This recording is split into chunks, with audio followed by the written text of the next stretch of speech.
east of the sun and west of the moon, east of the sun and west of the moon, east of the sun and west of the moon. I am brave Of the sun and I am and strong. west of the moon. I am brave and I am strong.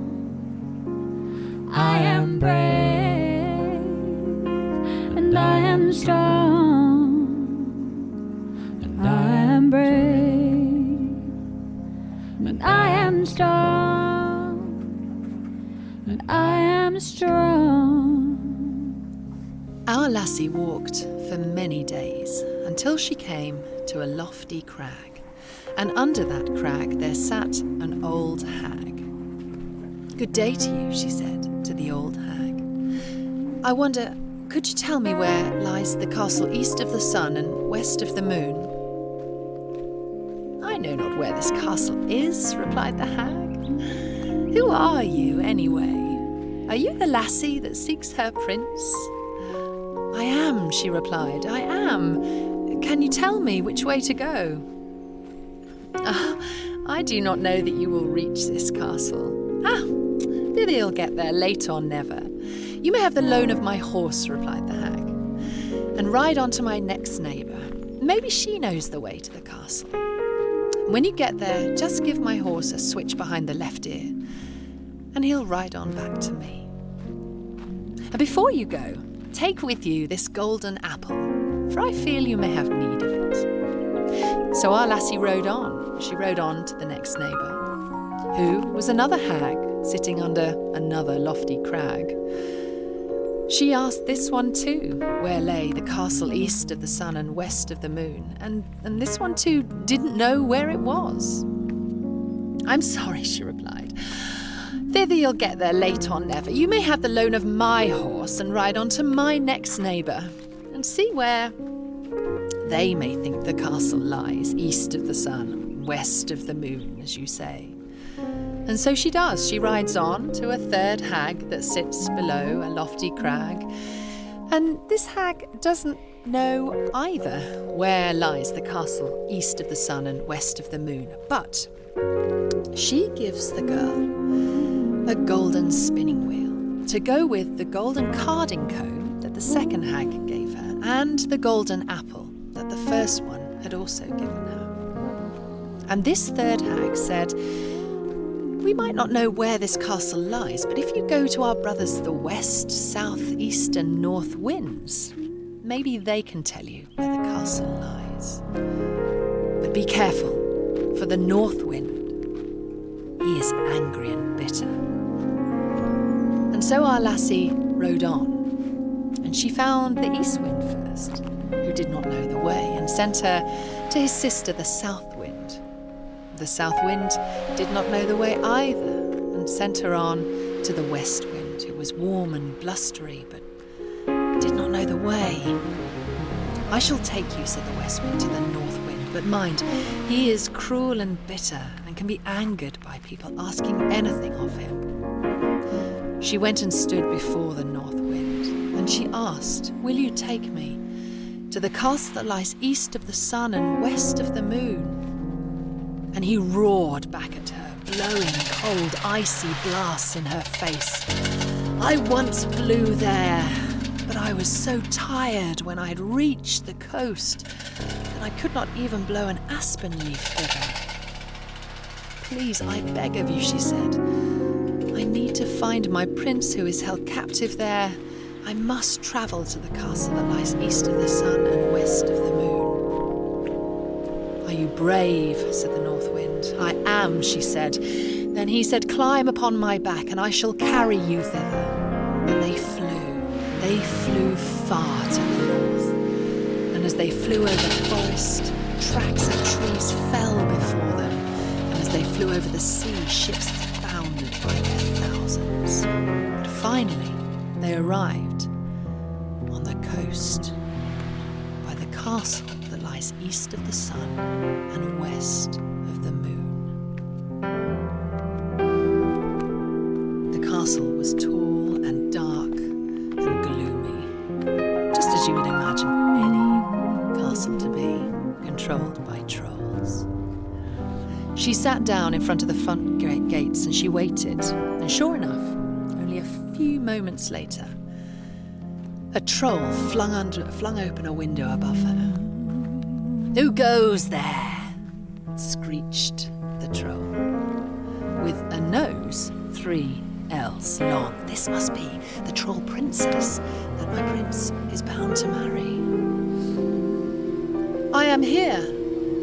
I am here." And she signalled where she sat, just by the gates of the castle. "What is that golden apple you are sitting holding? How much can I give you for it?" The troll screeched down at her. "It is not for sale for gold or money," she replied, "but if you would give me one night with the prince in the castle, then it can be yours." "'Tis easily done," replied the troll princess. And before she knew it, she was being dragged across a castle courtyard and thrown into a room with her prince. Left alone, she ran to his side. She cried, I am here, my love." But nothing, for he was fast asleep. He had clearly been drugged with some sleeping draught and would not wake for her, no matter how she shook him and cried and wished him awake.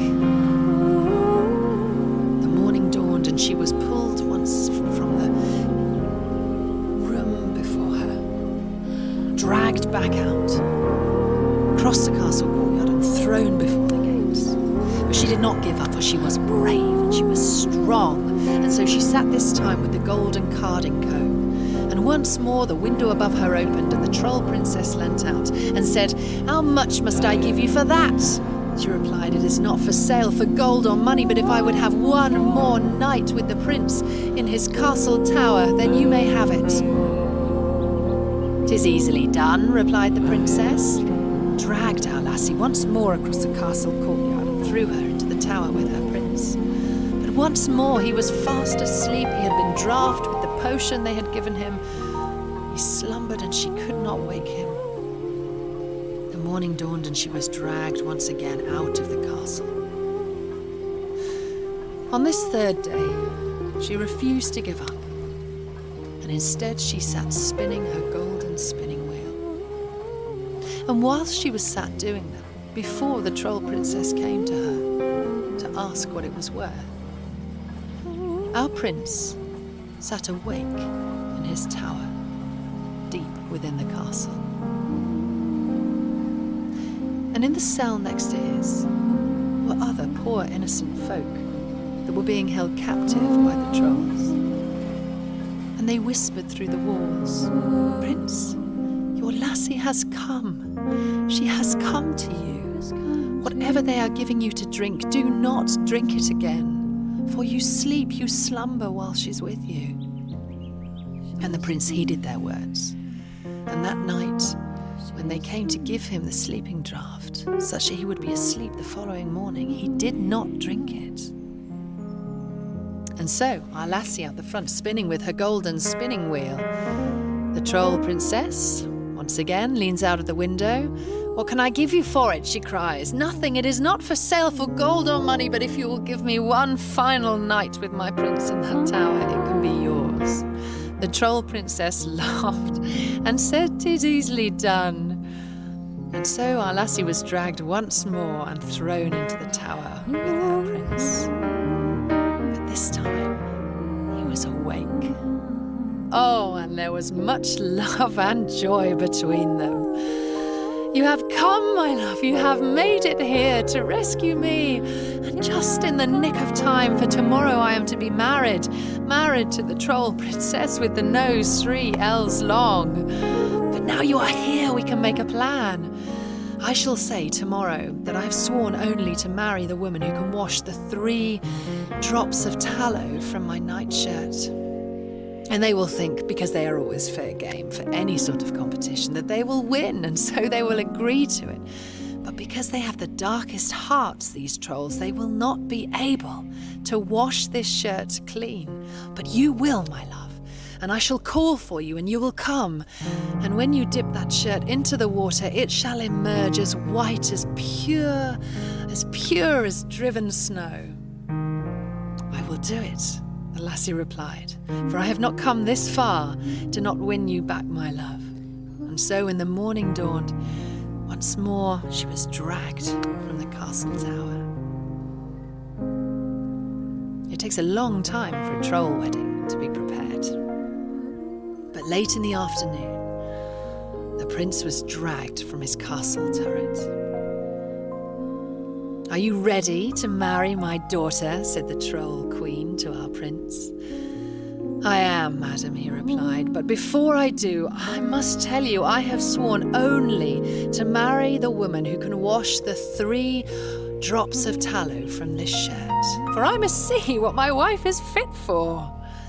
"Oh, 'tis easily done," replied the troll princess, who stepped forward and took the shirt in her hands and began to wash it.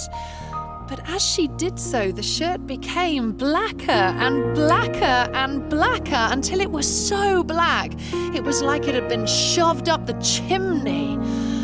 "Oh, none of you are worth a straw," cried the prince. "Why, outside there stands a beggar lassie, and I'll be sure she can wash it clean." They call for her, they call for our lassie, and in she comes. And just as she's touched the shirt, before she's even dropped it into the water, it begins to turn as white as the purest driven snow. Oh, and these trolls are angry. So angry. And their blood begins to boil, and they begin to shake upon the spot until suddenly they burst. In a great explosion of boils and blood and all things hideous. And suddenly there is nothing, just stains across a castle courtyard, and our lassie and her prince are free. Oh, the sky by now is alight with 1,000 stars, and the torches are burning bright upon the walls of the castle. And our lassie, she turns to her prince and she says, "My love, come, let us go, let us fly, let us find some horses and ride, but let us leave this castle, this prison, this place, and never return to the castle they call East of the Sun and West of the Moon."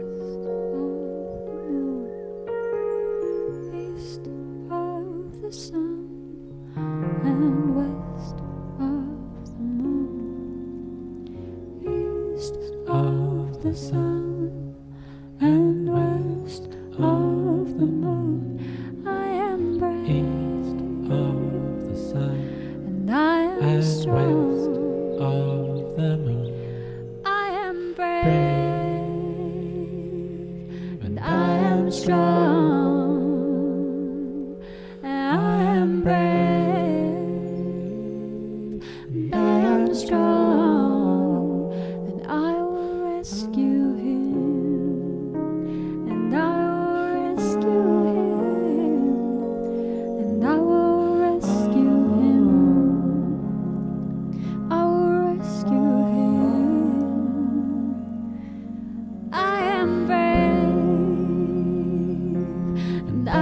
Strong. Oh, I am brave, and I am strong, and I am strong.